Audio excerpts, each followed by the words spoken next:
আসসালামু আলাইকুম। আজ 6ই জ্যৈষ্ঠ 1432 বঙ্গাব্দ। আশা করছি আপনারা সকলেই অনেক অনেক ভালো আছেন। এসেনশিয়াল সেন্টেন্স স্ট্রাকচারের আরও একটি আলোচনায় আজ আমরা কথা বলবো একটি বাক্য নিয়ে। আমরা গতদিন অল শব্দটির বিভিন্ন পার্টস অফ স্পিচ হিসেবে ব্যবহার সম্পর্কে দেখেছি।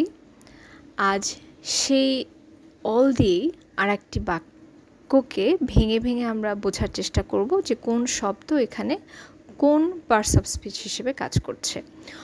All business students should have knowledge about business. এই বাক্যে অল একটি ডিটারমিনার।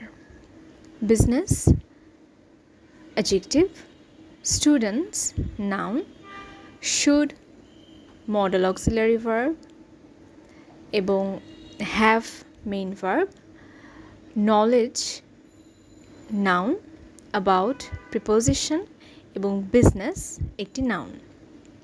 ডিটারমিনার সাধারণত নাউনের সামনে বসে থাকে। তাহলে প্রশ্ন হলো এখানে কেন বিজনেস অ্যাডজেক্টিভের সামনে অল ডিটারমিনারটি বসলো? এটার উত্তর দিলে আমাদেরকে বুঝতে হবে যে এই বাক্যে স্টুডেন্ট শব্দটিকে মডিফাই করেছে অল শব্দটি। দ্যাট মিন্স যখন কোনো শব্দ